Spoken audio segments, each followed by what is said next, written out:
Dober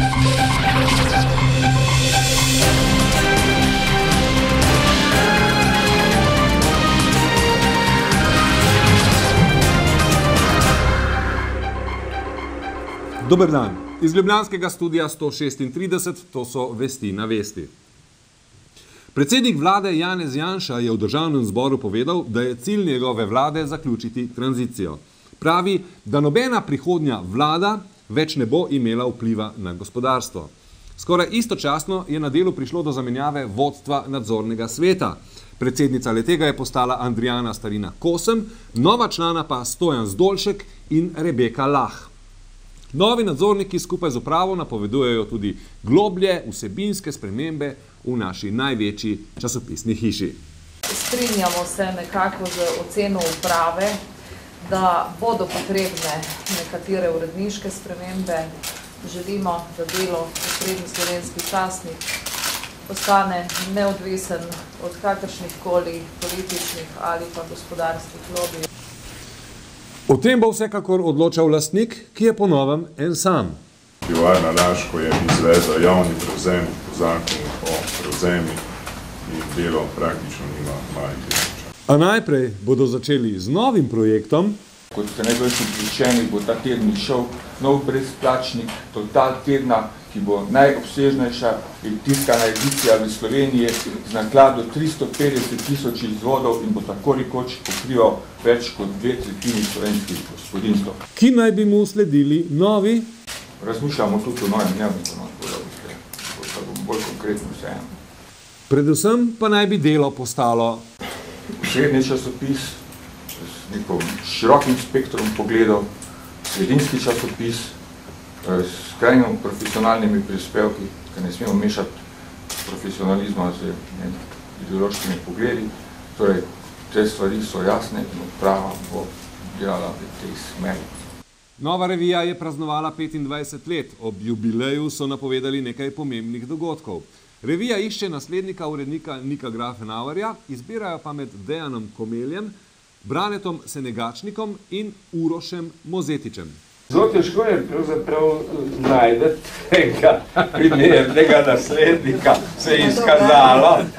Poleg tega je Grafenauer napovedal tudi novo zborovanje Zbora za republiko, ki je miroval od zadnjih parlamentarnih volitev. Za 12.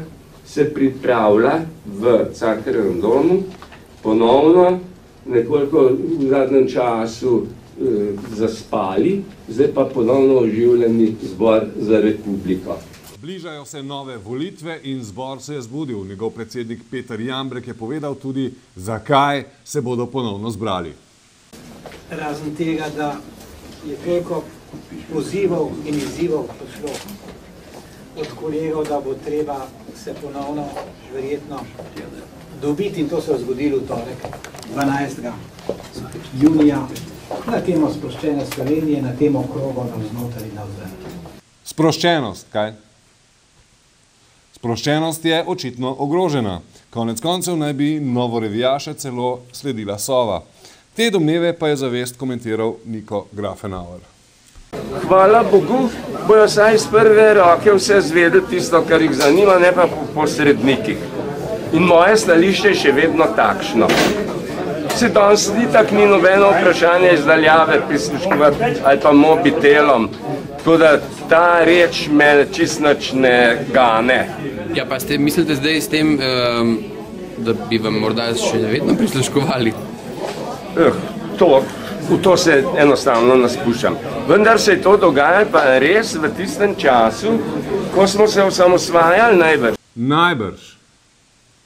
Na obisku v Slovenijo so prišli izseljenski novinarji, ki se udeležujejo seminarja za slovenske novinarje iz sveta. Prišlo jih je 22.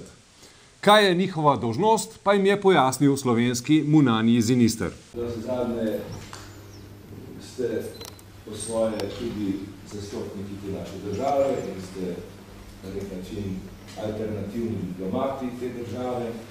So torej tako rekoč v službi Munanjega Zinisterstva od nedavnega tako zelo uspešne države Slovenije. Slovenija, kot veste in kot najbrž sami opazite, je v zadnjem času naredila veliko smelih korakov, je v svojem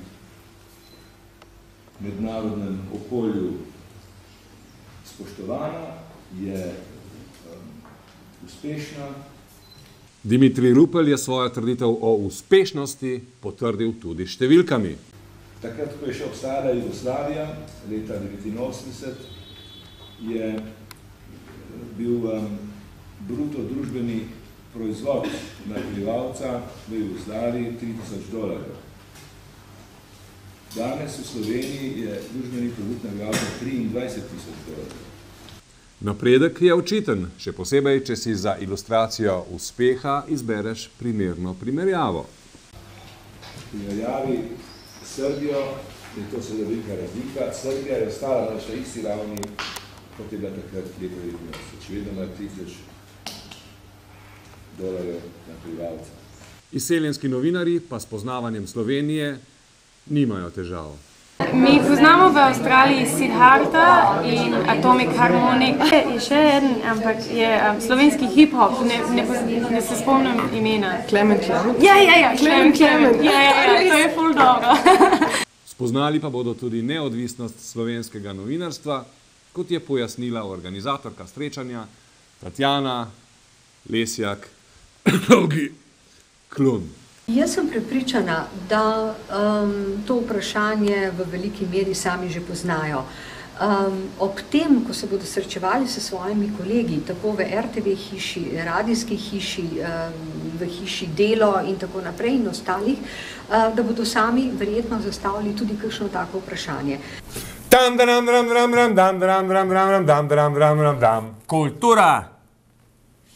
Komentar dneva s Canskega festivala, Jan Cvitkovič. Hvala. Drage gledalke, spoštovani gledalci, pred dnevi sva se z Beti odpravila v mestece na francoski rivieri. Mestece je podobno našemu Portorožu, le da se imenuje Cannes in je znano po tem, da se v njem vsako leto ob tem času zbere filmska drhal, med katero, kot kaže, občasno sodim tudi sam. Ob prihodu v omenjeno naselje je zazvonil telefon in prijatelj Reza Selmi, sicer fant perzijskih korenin, nama je ponudil prenočišče v njegovi hišici nad mestom. Ker sva imela rezerviran hotel in se nisva želela drenjati v njegovem vikendu, sva ponudbo ljubeznivo zavrnila. Sprejela pa sva njegovo ponudbo na večerjo. Ko sva prispela, sva začudeno ugotovila, da je vikendica pravzaprav veličastna marmorna vila z vsemi pripadajočimi pritiklinami. Kar nam je napeljalo na to, da sva nemudoma odpovedala hotel in se naselila v omenjen objekt. Le-ta je vseboval tudi bazen pa je vseboval žabo. To smo razbrali iz kontinuiranega in vztrajnega kvakanja, ki je močno ojačano prihajalo zdaj iz te, zdaj iz one odprtine za filter. Sprva so se nam ti zvoki zdeli simpatični, sčasoma pa nam je žival začela resnično presedati. Žival smo sicer vmes tudi ljubkovalno imenovali Wasserhund, ampak to k njeni priljubljenosti v bodoče ni pomagalo. Zato sem tretji dan v odprtino zlil steklenico dragocene vodke. Živalca je utihnila, mi pa smo pomirjeno zaspali, ale do zore. Regica nas je zbudila z globokim, hripavim kvakanjem, sicer počasnejšim, a močnejšim kot kdajkoli prej. Pa bodi dovolj o žabici.